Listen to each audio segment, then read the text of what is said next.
Okay, we got this piece tacked in. Yeah. I think this might be sticking out a little bit much, but we'll figure it out. I might have to beat on it some more. But you know, the rest of it's not perfect. It's gonna be fun. Okay, we got the last piece tacked in. It's just tacked in. Still needs there's still a lot of grind work that needs to be done.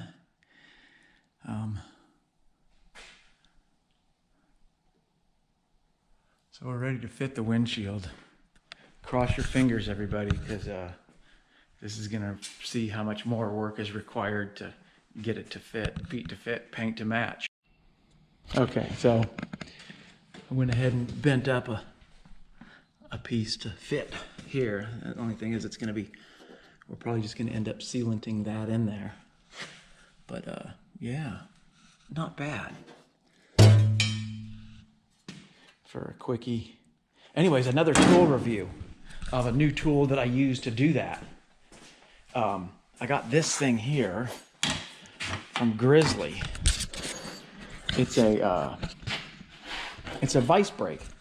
A vice brake?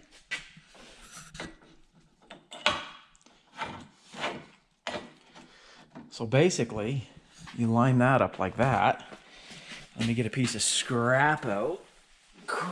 Scrap from the ground here. And this is where bend allowance comes in. Look at this. So you get it like that.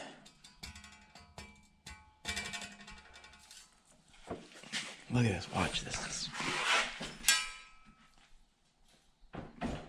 It goes beyond 90.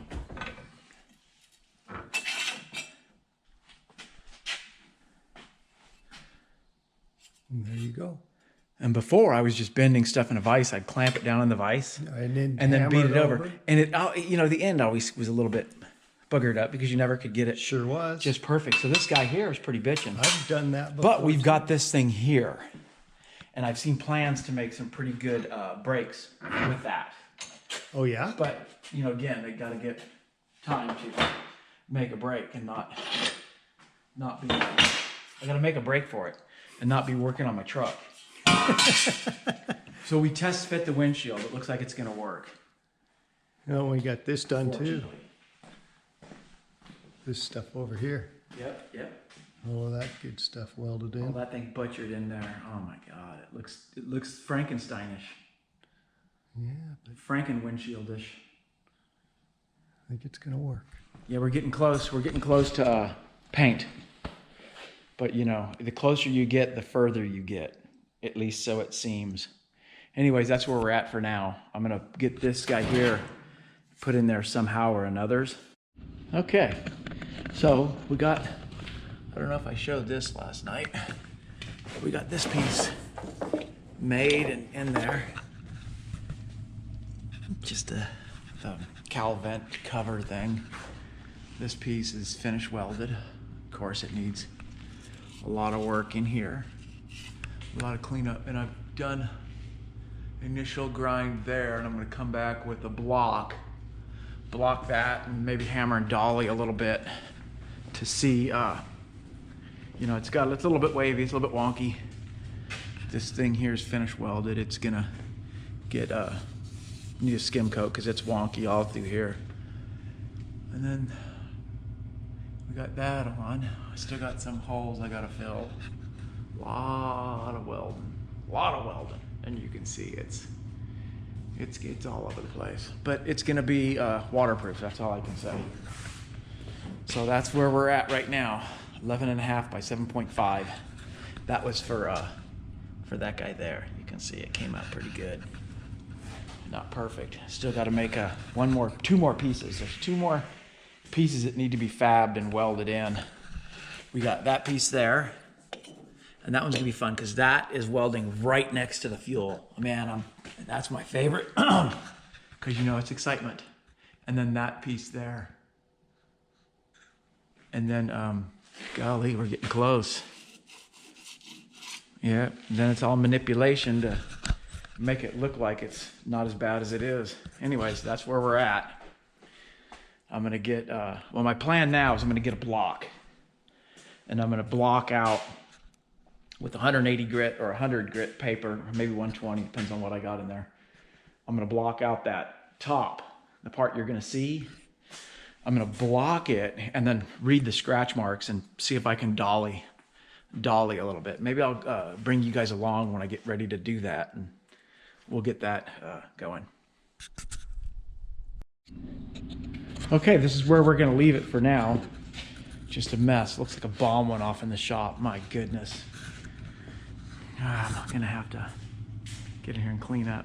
So we're gonna leave it here. I've got all, it's all finished welded. Everything's finished welded. I've come and did my first direct to metal fill. So this is gonna get sanded. I got a couple areas I'm gonna have to fill a little bit more. And maybe some more grinding on like here and along here is gonna have to be ground, and then just, you know, put some of that direct to metal filler in there. And then we're looking at primer. Get this windshield in pretty soon.